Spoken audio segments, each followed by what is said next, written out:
Pertanian adalah jenis produksi yang berkegiatan atau yang berlandaskan pada suatu proses pertumbuhan dari tumbuhan atau hewan, dan pertanian juga berupa serangkaian aktivitas yang mengubah lingkungan untuk menghasilkan produk hewani dan nabati yang bermanfaat bagi manusia. Dua komoditas sektor pertanian di Lamongan adalah: 1. Tanaman pangan yaitu jagung, 2. Perkebunan yaitu perkebunan tebu, 3. Peternakan yaitu peternakan jangkrik, 5. Hortikultura di Lamongan yaitu singkong, 5. Kehutanan yaitu hutan jati, 6. Perikanan yaitu perikanan yang membudidayakan ikan mujair. 3. Berlandaskan sejarah pertanian pada masa lampau. Pertanian muncul ketika suatu masyarakat didorong harus mampu untuk menjaga ketersediaan pangan sehingga dapat bertahan hidup, minimal untuk dirinya sendiri dan juga untuk keluarga atau kelompoknya. Pertanian memaksa suatu kelompok orang untuk menetap di suatu tempat dan dengan demikian mendorong munculnya peradaban. Seiring berjalannya waktu, terjadi perubahan peradaban dalam sistem kepercayaan, pengembangan alat-alat pendukung kehidupan, dan juga kesenian akibat diadopsinya beragam teknologi pertanian dari yang sangat sederhana hingga sangat modern di era revolusi industri 4.0 saat ini. 4 tantangan yang dihadapi pada sektor pertanian pada komoditas yang ada di Lamongan yaitu: 1. Tanaman jagung adalah banyaknya hama, yaitu contohnya adalah burung dan ulat. Jagung yang tidak bisa tumbuh tinggi dan berjamur yang bisa disebabkan oleh tanah yang tidak subur. 2. Perkebunan tebu, yaitu karena bibit, pupuk, dan cara pengolahan tanaman itu sendiri. 3. Peternakan jangkrik, yaitu disebabkan oleh faktor serangga, contohnya dimakan semut dan cicak. 4. Tanaman hortikultura, yaitu singkong, dan tantangan yang dihadapi karena pemberian pupuk harus intensif dan beresiko tinggi. Yang kelima yaitu hutan jati. Tantangan yang dihadapi adalah terjadinya kebakaran yang bisa terjadi karena kemarau, dan kegiatan perencanaan hutan. Yang terakhir atau yang keenam adalah perikanan yang ada di Lamongan, yaitu ikan mujair. Tantangan yang dihadapi adalah mahalnya harga pakan dan pengontrolan setiap saat. 5. Faktor produksi adalah semua input yang dibutuhkan untuk terciptanya suatu barang atau jasa. Input dalam hal faktor produksi adalah semua sumber daya yang dibutuhkan. Dengan kata lain, maka semua barang yang dapat meningkatkan nilai manfaat atau nilai tambah dari produk disebut dengan istilah faktor produksi. 1. Tanaman jagung, yaitu faktornya adalah lahan, modal, tenaga kerja, dan pengolahan atau manajemen. Dan untuk menjadi makanan yang bisa dimakan, contohnya jagung bakar, jagung rebus, dan lain-lain. Tetapi jika jagung kering dan keriput, maka tidak bisa diolah dan menjadi makanan hewan seperti ayam atau dijadikan dedek.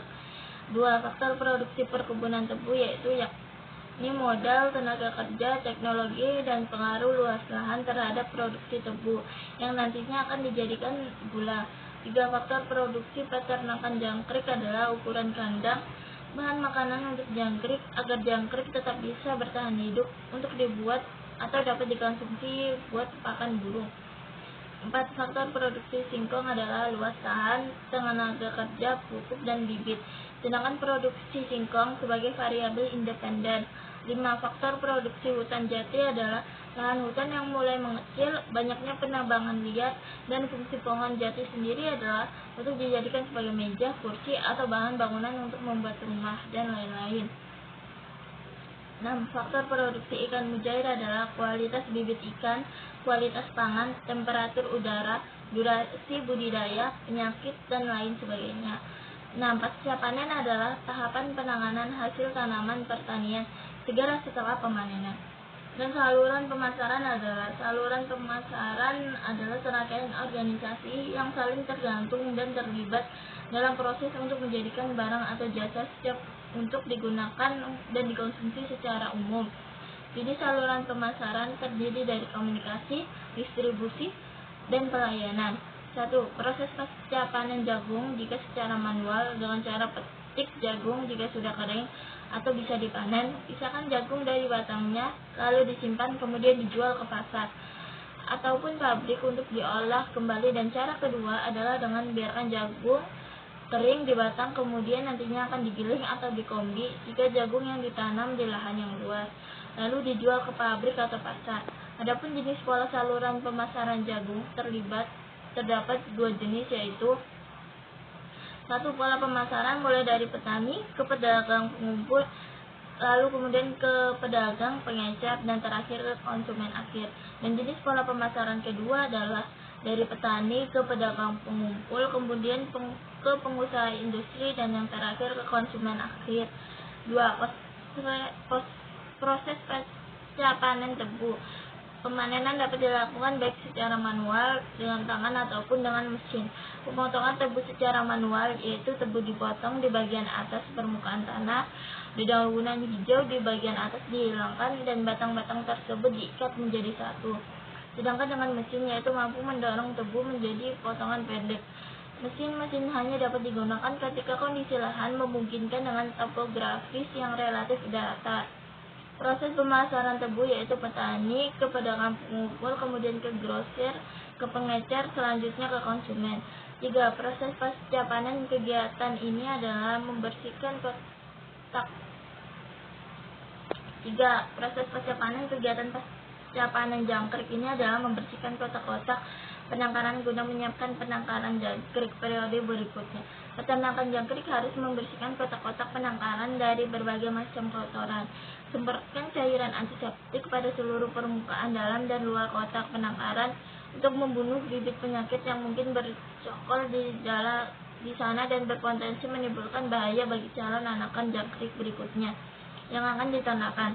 Saluran pemasaran jangkrik yaitu meliputi saluran pemasaran satu, yaitu dari peternak menjual ke konsumen langsung. Saluran pemasaran kedua yaitu peternak menjual jangkrik ke pengumpul, kemudian dijual ke konsumen akhir, dan lalu ke saluran pemasaran. 4. Pasca panen singkong meliputi pengeringan, pendinginan, pembersihan, penyortiran, penyimpanan, dan pengemasan. Saluran pemasarannya yaitu dari petani ke pedagang, lalu ke pabrik, atau petani ke pedagang besar, kemudian ke pabrik. 5. Pasca panen pohon jati yaitu ditebang minimal umur 40 tahun, lalu diangkut dan lalu dijual ke pabrik, atau mebel untuk dijadikan kursi, meja, dan lain-lain. 6. Pasca panen ikan mujair yaitu dengan cara membersihkan lumpur yang memenuhi kolam, dan jika ingin melakukan budidaya lagi, maka pilihlah induk yang berkualitas untuk selanjutnya dipijahkan. Saluran pemasarannya adalah dari petani ke pengecer lalu ke konsumen. 7. Kelembagaan pertanian adalah norma atau kebiasaan terstruktur dan terpola serta dipraktekkan terus-menerus untuk memenuhi kebutuhan anggota masyarakat yang terkait erat dengan penghidupan dari bidang pertanian di pedesaan.